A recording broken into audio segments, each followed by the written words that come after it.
Anthropology की coaching मैंने वैद sir से ली थी, जो कि मतलब उनके जो रोल रहा गाइडेंस का, वो मेरे लिए बहुत, मैं उसको पिवटल मानता हूँ अपनी सक्सेस में।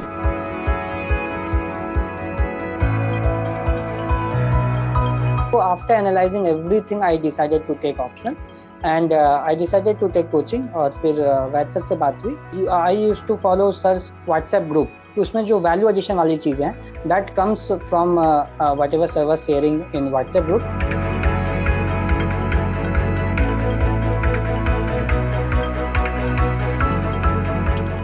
Coming to Anthro, actually I've given my first attempt with public administration, then I came to Sir after failing it.